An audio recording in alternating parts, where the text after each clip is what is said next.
Hi, welcome to Take Your Turn. My name is Jen. And my name is Ricky. And today we are playing Planted.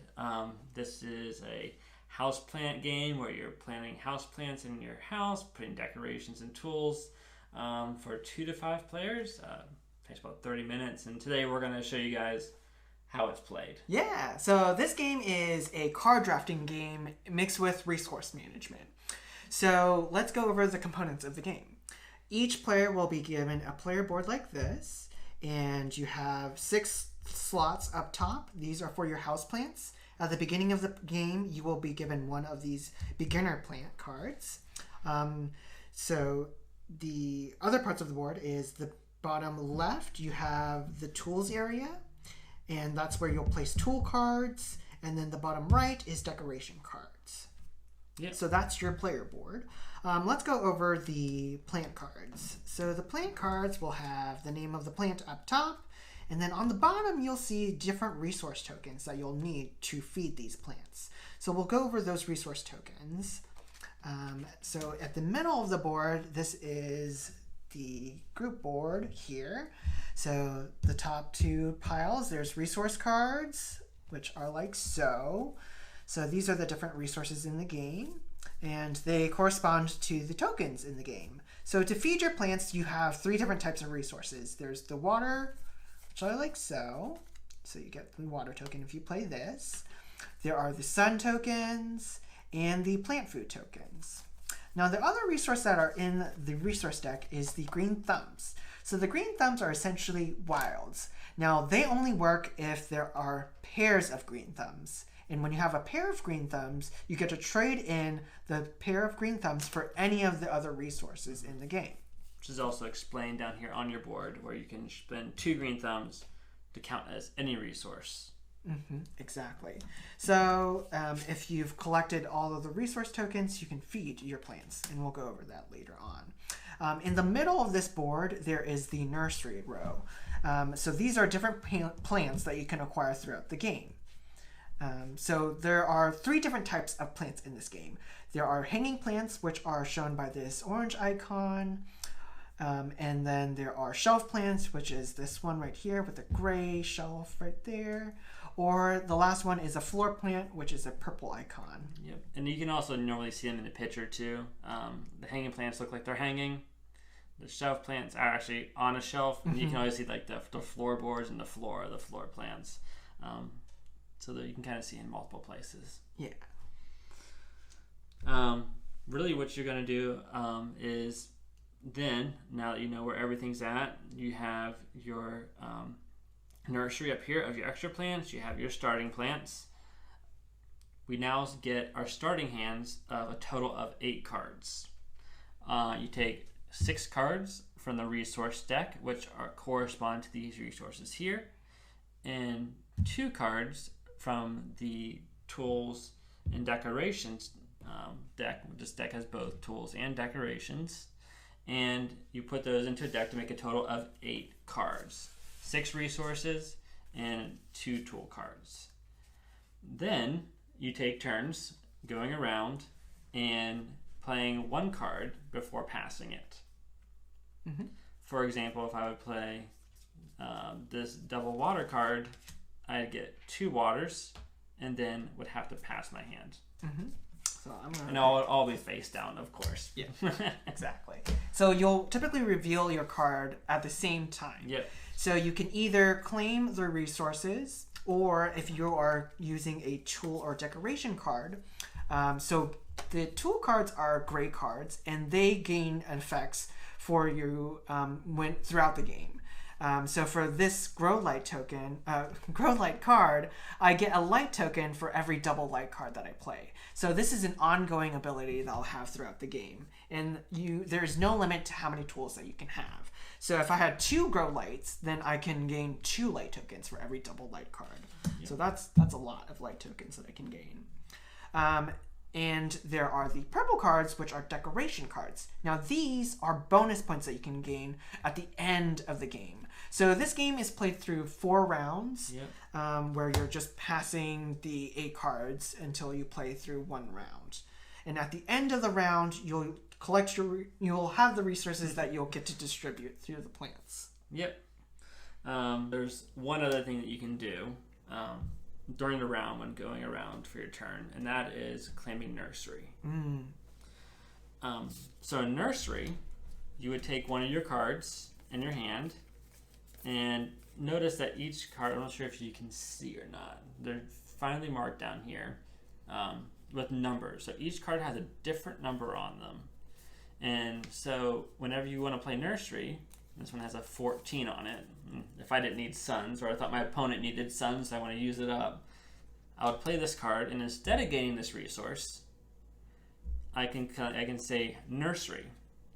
And if my opponent does that at the same time, we would compare numbers. So that's a 26 and a 14. I would get to pick from these houseplants up here first, since at a lower number.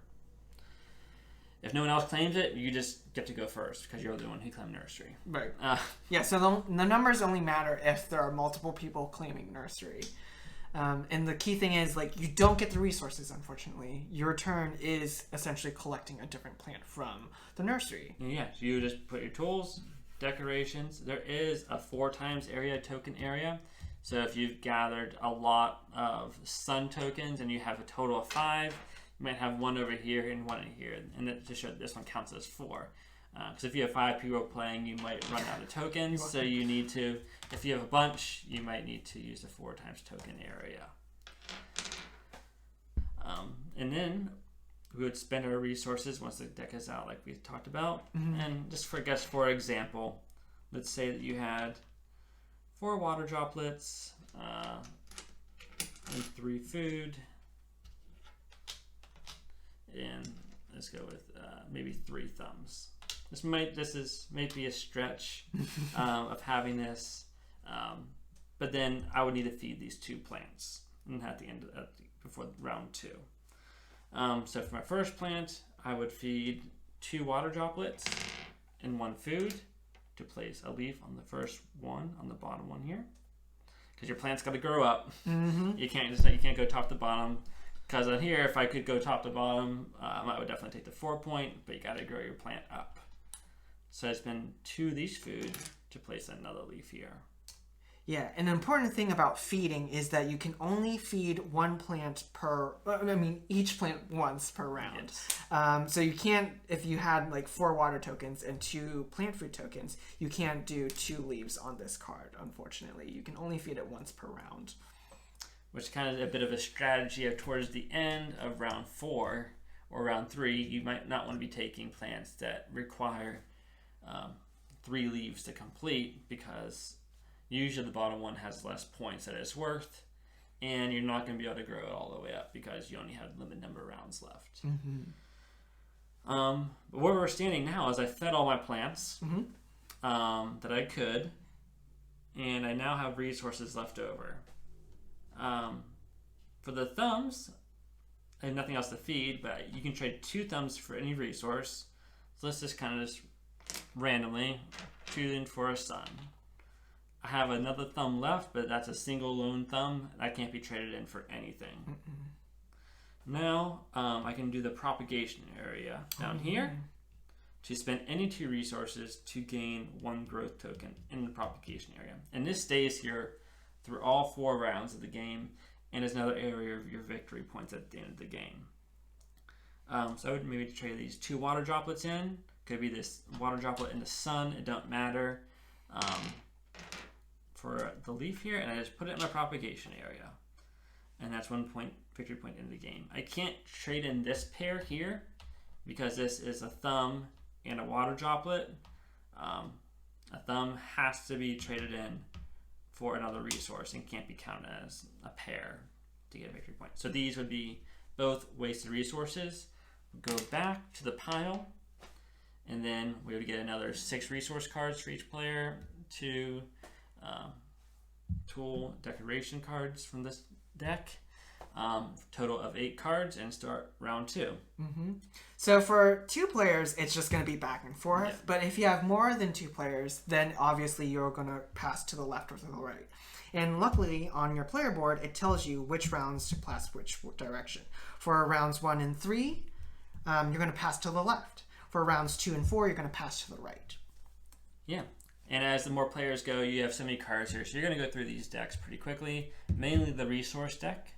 And so at the end of turn, obviously all cards are going to be discarded to the discard pile here. And for a 3-player game, you're going to reshuffle the decks, both decks, after round 3. And for a 4 or 5-player game, you're going to reshuffle the decks after round 2 to get a better flow of the cards in the deck. And yeah, you keep doing this for 4 rounds. At the end of the game, you score your victory points. Yeah, so how do you score your victory points? So on your leaf card, or on your plan cards, you'll move over your leaf tokens to reveal the points that you scored. So for this one, Ricky scored 3 for the Lucky Bamboo and 1 for the... Is it prayer? It's a prayer plant. Yeah. Oh. To learn all the different kind of plants. Exactly. Yeah. I think there's a money tree in there. Yeah. And I like how there's like the Latin names for the plants, which is really cool. So you add up those points from your plant cards. You'll add up the points from your propagation area. Any bonus points from your decorations. Or tool cards. Sometimes they interact together. If you have something that gives you points for having certain types of plants, just follow the directions on the card. And it'll score victory points. But the main areas are the leaves on your cards, the propagation area for your extra tokens, how many leaves you have here, 1 point each, and then any combination of cards on here that say they give you victory points. Yeah, and then if you're not good at keeping track of all of these points, the game also includes a little notepad that lets you total up the points that you've scored. So that's another way to keep track of the points. It is, especially for the first few times. You might want to like write it down, or if you have a bunch of people, you can tally it up. That way, after everyone's counted, you can check everybody, make sure they've done their math right. You might want to. You don't want someone to beat you if they didn't really get you. Yeah. But yeah, that is Planted. Yeah, it's a fun game. It's one of the games we own ourselves. We enjoy the pieces. They're kind of pretty, the water droplets, and it's just kind of good pieces to handle that aren't cardboard. Yeah, we came across this game at Gen Con, and we were watching people demo it, and I saw that they were like selling out really quickly. I was like, oh no, there's only like 3 copies left. I'm gonna buy it, because the people that were demoing the game, they're like, oh yeah, it plays like Sushi Go, and I was like, I love Sushi Go, so I will, and I love plants, so I will get this game. I am sold. You do like your plant game. But yeah.